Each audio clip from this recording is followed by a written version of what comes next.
the International Day of Democracy, the public square, and special. And we have a brilliant and wonderful guest who is joining the conversation today in the public square. And Dr. Chris Fomuyo, it's a pleasure to have you join us this evening, the public square. The last time we spoke to Dr. Chris Fomuyo, he was in Washington, D.C. Now we have him in Abuja, the country's capital. And it just coincides with us that he is here with us also to talk about the International Day of Democracy. He works with the National Democratic Institute, Regional Director for Africa and Central Africa. It's a pleasure to have you, Dr. Chris Fomuyo, join us. Well, thank you for having me. It's a real pleasure to see you again and to be able to engage with you and your audience. And there couldn't have been a better city to have this conversation commemorating or celebrating the International Democracy Day. There couldn't have been a better city than Abuja, the capital city of Nigeria, a country that's always bustling with activity and activism and hope about the future of democracy. So really, it's a pleasure to be here with you this afternoon. Excellent. And I do hope you're enjoying the hospitality from Abuja, even though I know you're packed several meetings. That's true. I have been enjoying the hospitality, but I also, even more importantly, I've been meeting with a number of stakeholders who are working on some very important issues for this country, including the priority question of women's participation in politics and the opportunities that need to be created so Nigerian women, the dynamic women of this great country, can step forward, run for office, serve in public offices, and be able to help deliver the services that the Nigerian people really need and expect of their elected officials. Excellent, excellent. By the way, this interview discussion we're having is being streamed live on Facebook as well as on YouTube. Nigeria Info 99.3. You can run in there and you can watch Dr. Chris Fomuyo together with Rotimi Sankore and I have this discussion on International Day of Democracy. I think we have Rotimi also up now. Rotimi. Yes. Hello, Chris. Hello, Rotimi. Excellent, excellent. And so remember also, too, if you got questions on WhatsApp, you can send 0809 597 5805. Again, 0809 597 5805. We're going to be focusing on the state of democracy in Central and West Africa, the military and politics. Interestingly, the discussion before now, we had talked about what is going on in Guinea and Mali in the light of sanctions which have been imposed on the military junta in Guinea. And the role of regional bodies. ECHO is taking a lot of stick because of what people say foot dragged on many issues, especially in Guinea and Mali, which led to those coups that happened. Impact of conflict and fragility on security and democracy, as well as the role of women and youth inclusion in political parties and leadership in the context of Nigeria's demographic profile and democratic transition. At least all of us are mouth watering the prospect of today's discussion, Dr. Chris Fomuyo. So first and foremost, let's talk about state of democracy in West Africa and Central Africa. If you asked the question, how would you assess it? What will be your frank and blunt response? Well, it would be that if we're looking at democracy in West and Central Africa in the past 30 years, because the startup point for conversations around democracy would tend to refer to what is commonly known as the third wave of democratization, which really... This is an infomercial.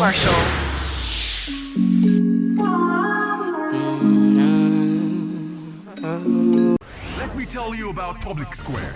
There are several lines that meet other edges. The youth of this country who are already in a disillusioned, disenchanted state will be encouraged. Where we talk about the fine margins. Sometimes it's black, white, and blurry. It's also informed by the need to save costs and reduce legislative time. Then there are the actors, right at the center, coming through political processes, which could be dramatic. To the extent of this if Parliament does not rise this morning. And controversial. If driving to the roads is engaging the Makabadan, Accountability is that of government. And there's you to help connect the dots from the top to the bottom.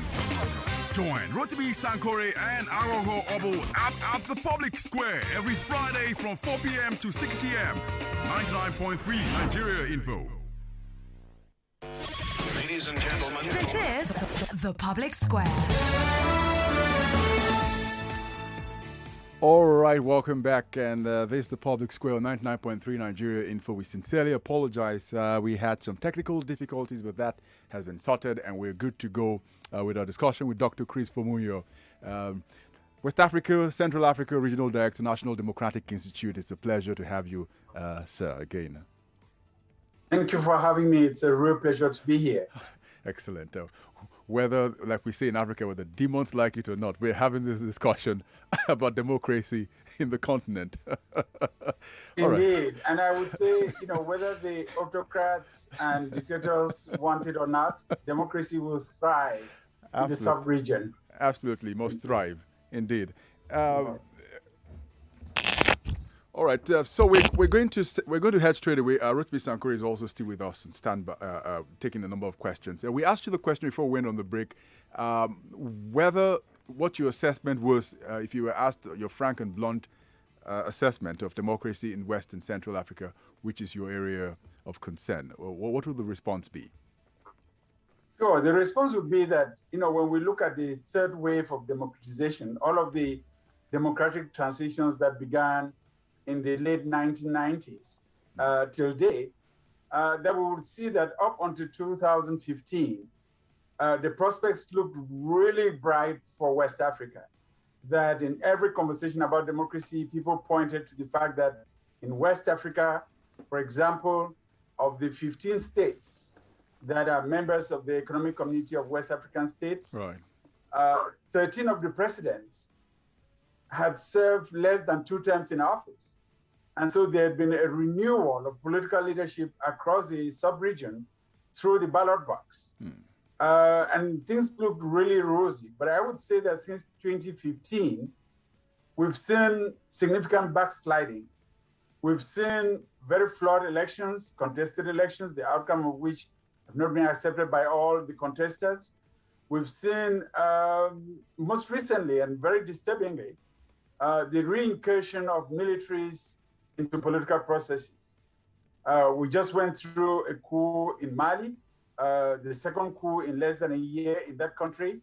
And then a few weeks ago, another military incursion in the politics of Guinea-Conakry. So I would say, on balance, the wind is blowing in the wrong direction, and a lot of work is going to have to be done to reverse course.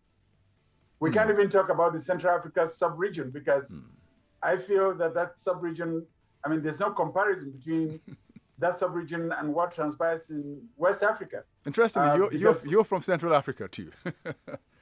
That's correct. I'm from Cameroon in the Central Africa sub-region. But some of the things that within ECOWAS people take for granted, the civic space that exists for civil society to be able to organize freely, for independent media to be able to comment and analyze political developments, for leaders to get elected through meaningful elections, and for political alternation to take place through the ballot box. Those things don't even exist in the Central Africa sub-region. And you look at that whole sub-region of 11 countries, and there is not a country in there where a democratically elected president has taken over from another democratically elected president. And so even there's more work to be done than could even be imagined in the West Africa sub-region. Excellent. Rotimi, are you there? Yes, I am. Good. I think we have a question around the coups. Yes. Yes, please. 2 questions for Chris. One is, what do you think, how do you think these coups in Guinea and Mali will impact on democracy in West Africa? Then a second question linking West and Central Africa. Nigeria's neighbors, Chad, Niger, and Cameroon, are suffering from various types of political issues, what are the chances that this could spill over into Nigeria on 3 borders?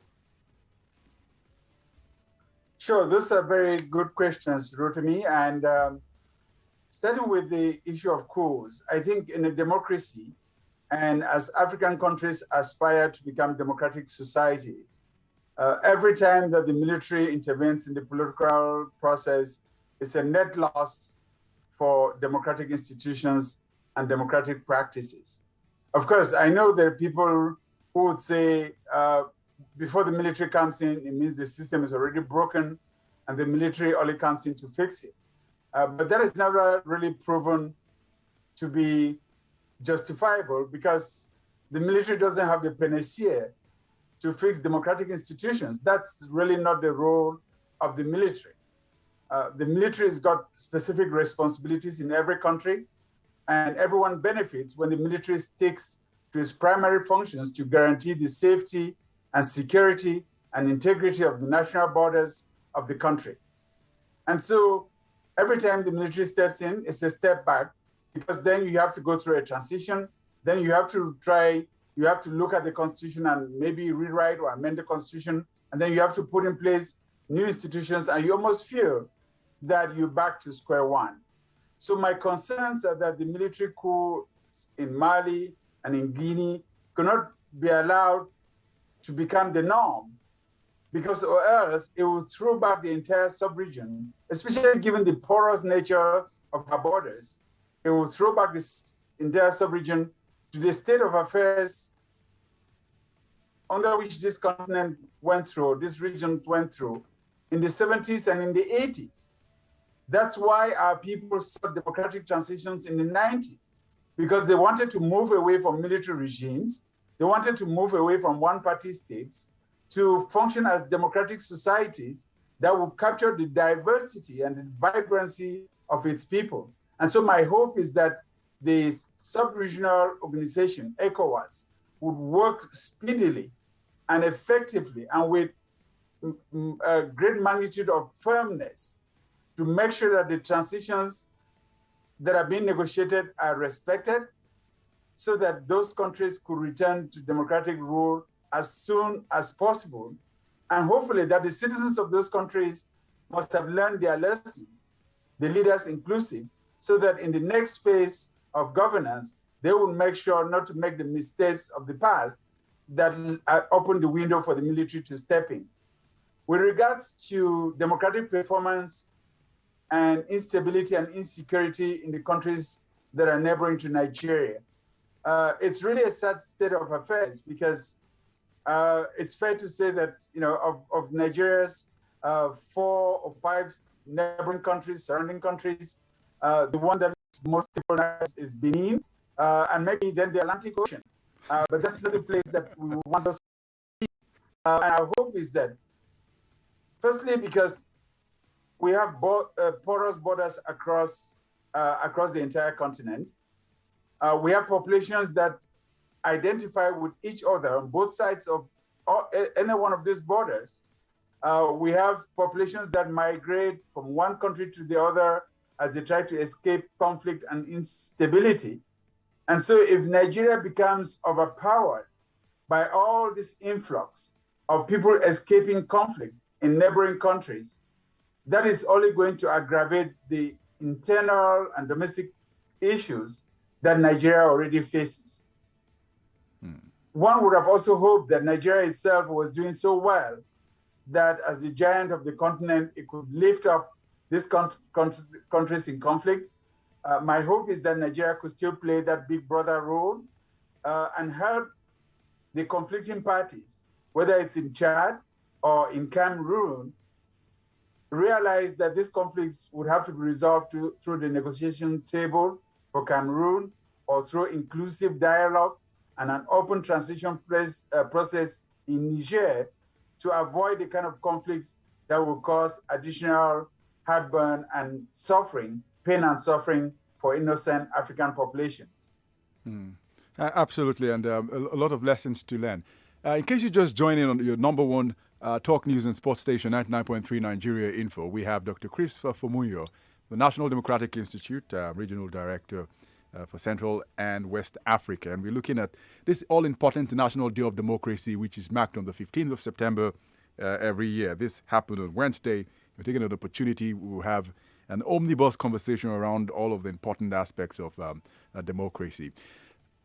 This is being streamed live on YouTube as well as on Facebook, Nigeria Info FM 99.3. You go there and watch this interview, Rotimi and I and Dr. Fomunyo. Let's look at Zambia. It's got an interesting story here, Dr. Fomunyo. You look at an incumbent, Edgar Lungu, who lost the elections, and then he conceded defeat with some drama there.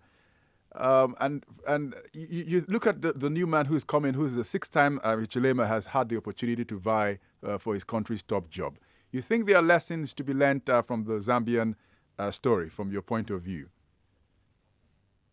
Yes, I do think so. And I think one of these days, if I'm not in meetings and conducting activities, I should take time out. I've been thinking of writing a piece for my brothers and sisters across this entire continent to say, some good lessons from the South and the East. To say that in recent time, the Southern Africa sub-region has been producing some interesting lessons in democratic governance, in the functioning of institutions, and that maybe, as opposed to always looking for lessons from the West or from the Northern Hemisphere, we can now also look out for lessons coming at us from the East and the Southern part of the continent. Because Zambia, going into the last presidential elections in Zambia, of course, that took place in August, there were a lot of concerns because there had been incidents of violence during the campaign period. Right. There had been some declarations that generated some fears that the incumbent, if he lost, would not accept the outcome. But surprisingly, when Edgar Lungu, the incumbent president, lost, and he realized that the vote was not in his favor, and that civil society had conducted a parallel vote tabulation exercise and had results which they felt reflected the will of the people and the ballots that had been cast on election day, he then graciously conceded to then opposition leader Hikil Lehman, who had been running for president for the past 5 or 6 times, but who also was very gracious in accepting, very generous in accepting his victory. The two of them reached out, shook hands, did a joint press conference, and that brought political tensions down considerably.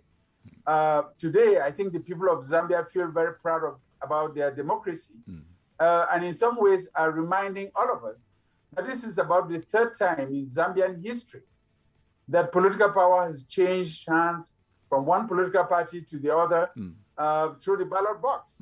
I remember in 1991, when this whole democratic transitions began on the African continent, that Zambia was the first country in which a trade unionist ran for president in the person of President Chiluba, and defeated a founding father, late President Kenneth Kaunda, who had been president for more than 2 decades. That was really the first time that a founding father had been defeated at the ballot box. Kenneth Kaunda graciously accepted defeat and allowed the country to move forward. So there's some lessons there that many an African country can learn from the Zambian experience, and the Zambian people are to be congratulated for that.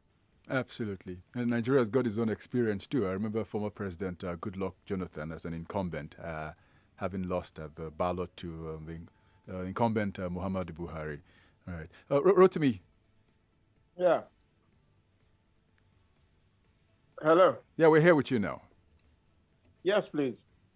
So the situation in Zambia really quite interesting because this has happened 3 times. And as Chris pointed out, the first time was from transition from a founding father. That's really significant. That's the big significance of Kenneth Kaunda, who just passed away recently. A founding father conceded the election to another party, and that person was not a professional politician at the time. He was a trade union leader. Right. So I think it's really significant for us to learn. And now, what has happened is that the person who has just won the elections, having contested several times and having been arrested several times, has now won, and the incumbent president has conceded to him. And I think that in Nigeria, the lesson for us is that this needs to happen more than once. It needs to happen more than once. If the incumbent party happens to lose the next election in 2023, they will be expected to concede graciously the way the previous party conceded to them. But on the matter of Nigeria, there is another vexing issue, and that has to do with exclusion of youth and women. And Chris mentioned earlier that one of the reasons is in Nigeria is to help strengthen the participation of women in democracy. Nigeria currently has the lowest participation of women in parliament in Africa, and fifth lowest in the world.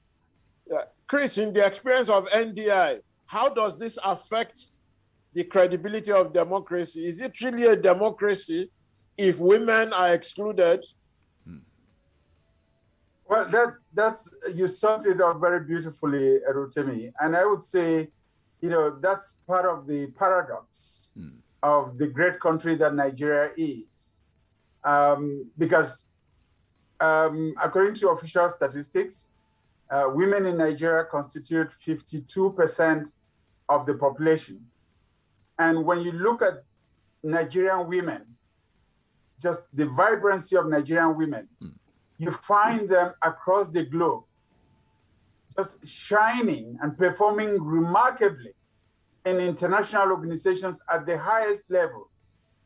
I mean, as we speak, the number 2 in the United Nations, the largest global organization, the number 2 is a Nigerian woman, Amina Mohammed.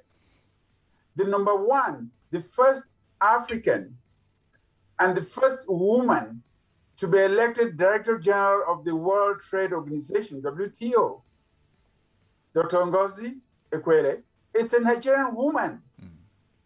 I mean, and everywhere you look in the legal profession, my former colleague Ayobe was on your show a few minutes ago, one of the most brilliant Nigerian lawyers. And there are many of them that thrive and that shine in the private sector, in professional careers. You also, when you get into the politics, you realize that more women vote in Nigeria than men. I mean, just watch on every election day, the people that come out the first, that are in the lines the most, and that steadfast and cast their ballots, rain or shine, are usually the women. Look at how political parties organize events. The people that mobilize and get out the vote, get out the populations to participate are women. And the question is, how come the country doesn't provide those opportunities for these women to have their voices heard around the decision-making table? And I'm just very gratified to see that attitudes are changing in a very positive way. And that now we have men who are coming out as men champions of the cause to say, we've got spouses, we've got daughters, brilliant ones at that, we've got sisters, we've got nieces, and we want to be the he for she. We want to be the voices that say all Nigerians shall have equal access to political opportunities. And my hope is that as the National Assembly of Nigeria debates these issues, as the country goes through questions of electoral and constitutional reforms, that genuine concrete steps will be taken to provide real opportunities for the 52% of the population to feel represented in the national photography or the national photograph that we can post on the political wall of Nigeria that says, this is the face of Nigeria. And as you look at this picture, all of Nigeria is represented thereon, including with its very competent, eloquent, capable, dynamic women. And that's really the hope that we have for Nigeria's democracy. We're going to go on a quick break, but Dr. Fumu, you maybe you can touch briefly on the youth question, and when we come after the break, you can deal with that also too in more detail. Sure. And we also see that with the youth engagement in politics, because the median age for the Nigerian population is about 18 years. And Nigeria, you find that 63 to 65% of the population is 25 years or younger. And only 3% of the Nigerian population is 65 years or older. But we do find that in the politics of the country, most of the decision makers are within that 3%. And so what do they think about the imbalance that this creates if you cut out the younger people from participating? And I'm also, in that regard, reminded of the fact that just a few years ago, there was the not too young to run movement that caught the national psyche and was embraced by Nigerians across the board to the point where there was that constitutional amendment that reduced the age of access to electability to political office. And because of that, we saw in the 2019 elections that a lot of young people presented themselves as candidates, which was great. Dr. Some Fumonio, actually won sorry to interrupt both you, at the national level as well as in state houses of representation. Right. Sorry to interrupt, Dr. Fumonio, but we're going to come back to you on this point, and then we can move on to other things on Public Square 99.3 Nigeria Info. Please stay with us. This is an infomercial.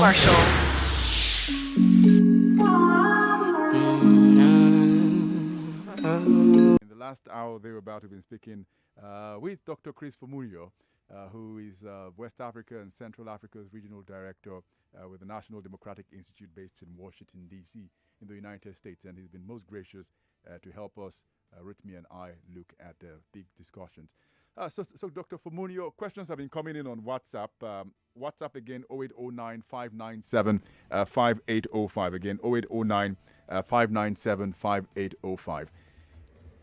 And before we went on the break, you were putting finishing touches to a question asked by Rotimi about youth and women. You dealt with the women part, and you were talking also too about youth inclusiveness. You made reference to the Not Too Young to Run Act in the country, which was the big story before the 2019 general elections in Nigeria. Dr. Fumonio. Yes, indeed. And the Not Too Young to Run campaign continues to trend on social media because it still resonates with the young people of Nigeria and with young people across this continent and even on other parts of the world. And one thing our political leaders need to understand, and we all need to understand, is that to be able to resolve today's issues, whether they're issues of economic development, economic opportunity, the creation of jobs, whether they're problems of social integration, you have to listen to the voices of the most aggrieved segments of our population. And so if decisions are being made without those voices in the room, you're very likely to come up with a diagnosis that doesn't match the problem, and therefore with solutions that will not be adequate to tackle the issues you're trying to resolve. And so it's in the vested interest of our leaders and of our countries that young people have the opportunity to have their voices heard in boardrooms, in representative bodies, even in running local government area councils. Chairman and vice chairman should be young people who can show the mettle of their leadership skills, so that when the younger generation of the population, which is a high percentile, look at the management of the country or of the state or of the local government area, they identify, because it's one of them. And I think that explains why in a number of countries we find a lot of tension between the ruling elite and the youth population. That's why we find that even on issues such as technology that are a modern tool of governance and of management of well-being, we find that the youth are very technology savvy, and with the speed with which they handle technology, they expect their elected leaders to also be responsive in like manner. And if you're so old school that you can't relate with them, you can't communicate with them using the modern tools of governance, there's that tension that builds that can then lead to civil strife and unrest and instability and insecurity. So there's a vested interest in integrating both the youth and the women in the ways in which we govern. I mean, look at an African country like Rwanda. Just think about what Rwanda went through with the genocide. And in the past 20 years, Rwanda has been able to rebuild. And one of the assets that has worked tremendously for Rwanda is the fact that globally, Rwanda has the highest representation of women in the National Assembly. So you get a sense that there's equitable representation, there's equal opportunity for everyone, there's gender parity, and the sons and daughters of that country feel like they owe a duty to the country to be productive citizens because they are part of the decision-making process. Absolutely. Absolutely. Very, very important. Rotimi. Yes, I think this is a very, very important point that Chris has made, because you can see that there are some countries, including Nigeria, where the intergenerational transition is really quite tense.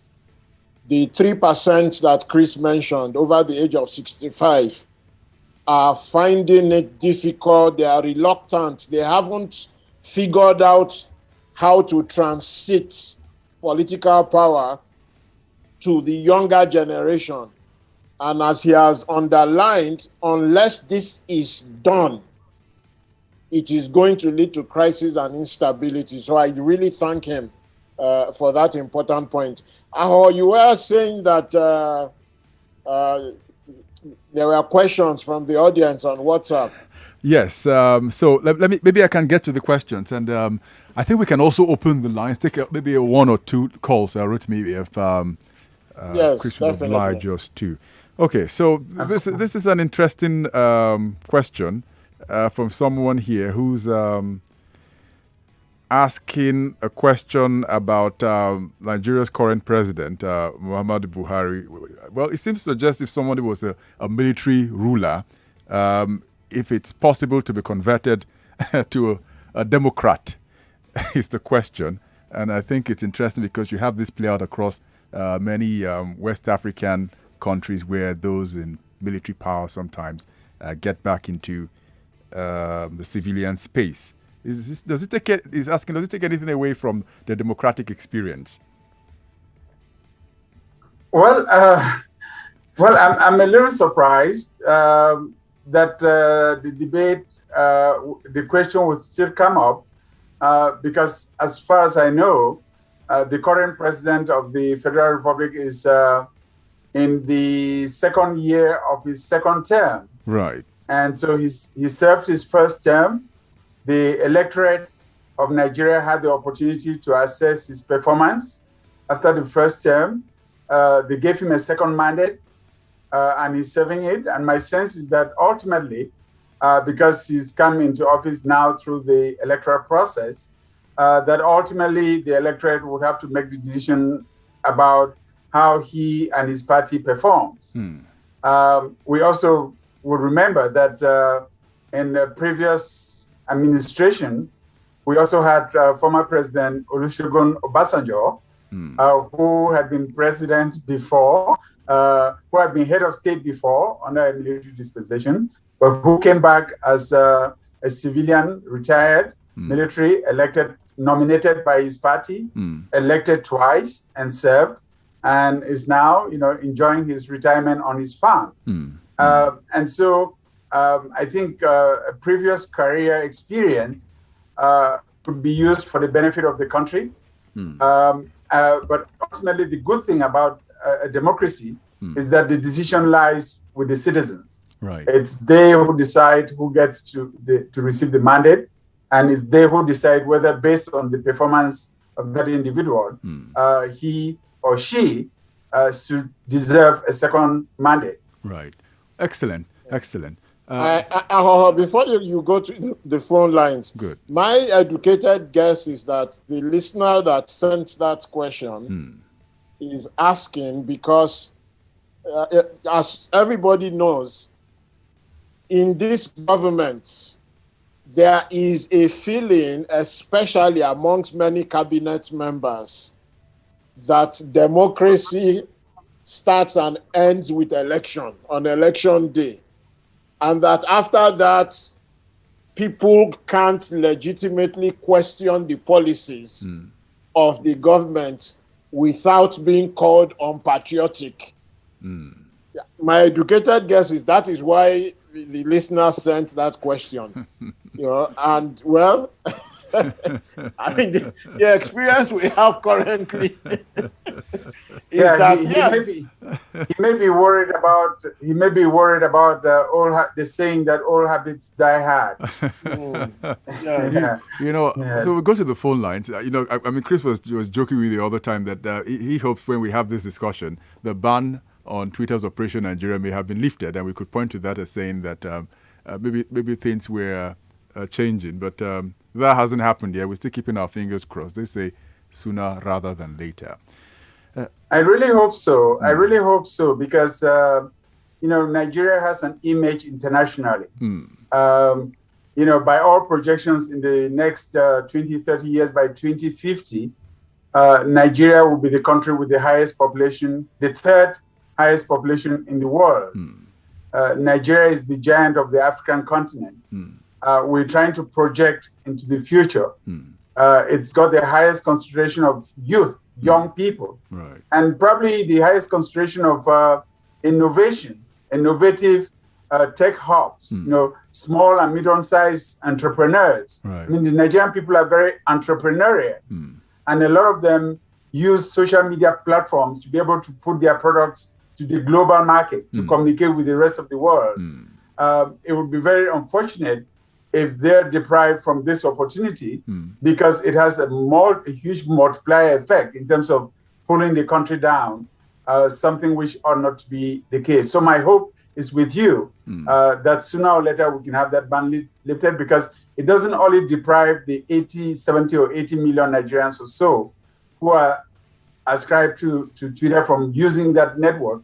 It also just deprives the rest of the world that has been accustomed to communicating with the 70 million Nigerians from the opportunity to maintain those communications on a regular basis, some of which have got tremendous economic benefits for the people of Nigeria. Absolutely. Very spot on.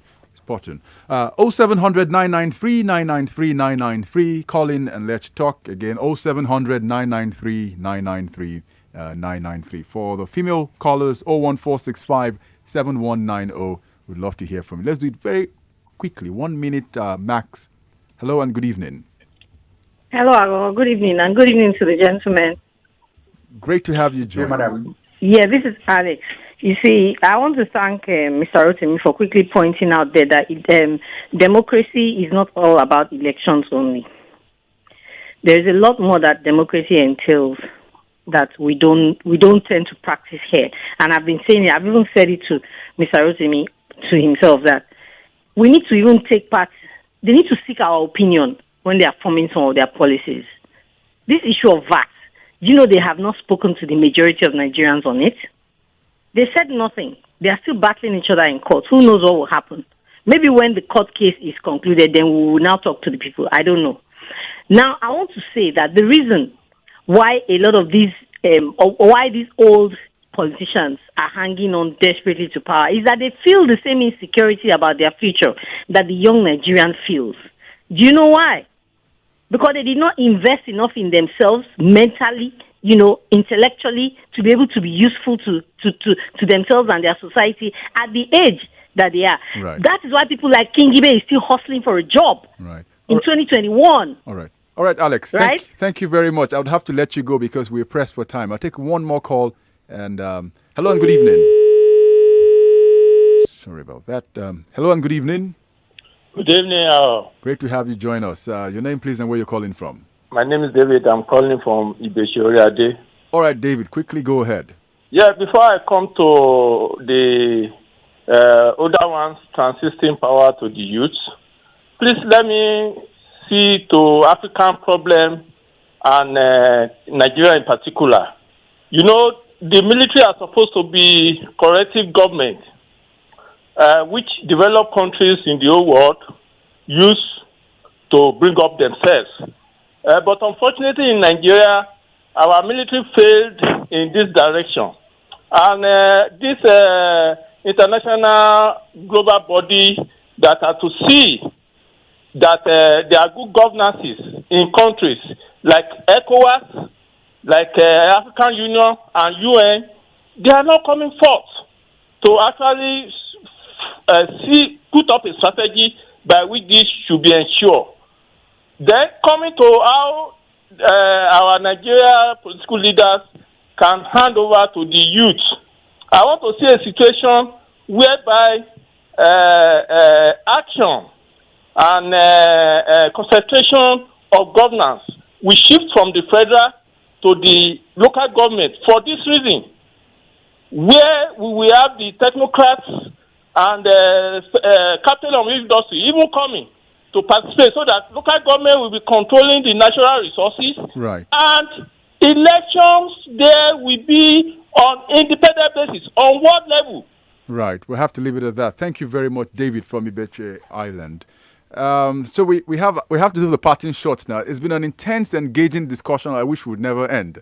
Dr. Chris Fomunyo and Rotimi, but we'll have to put a tab on this one. Yes, in fact, let's hear from Chris. Yes, I would say that that's one of the reasons I love visiting Nigeria, because when you engage in political conversations, there's always a lot of issues on the table. But both Alice and David really, touch on very pertinent issues. The functionality of our regional organizations.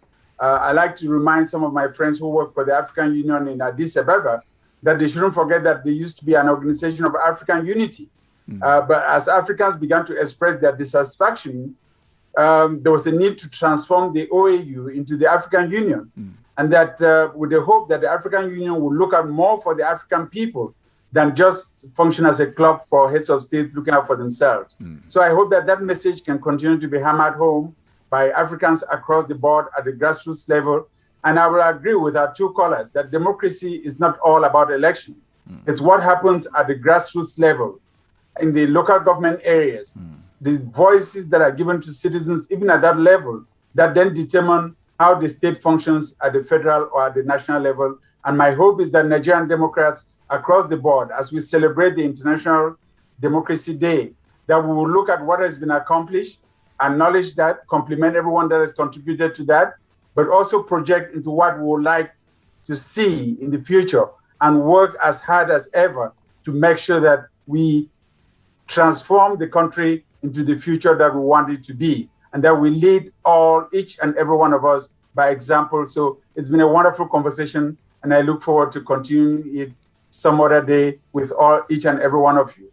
Thank you very much, Dr. Chris Fomunyo, Regional Director, West and Central Africa Region, National Democratic Institute. Thank you very much. Rotimi. Well, we'll have a great discussion on October 1, Independence Day. So I'll urge our listeners, please join us Friday, 4 p.m. on October 1. But don't forget, next week we'll have another great program on a development issue before October 1, the week after. So please, Friday, 4 p.m., always, Public Square. Excellent. And thank you very much, everyone, for listening in and contributing messages and the calls you put in there also, too. We have a duty, which is to make sure that democracy is stronger, we can foster it, and make it work for us in a better way, rather than throwing the towel and say this doesn't work. We're going to go on a quick break. When we come back, the news will be up with Yvonne. I see out the corridor, and then Sammy and Ifeanyi will be in with music and moments. 99.3 Nigeria Info. Let's talk.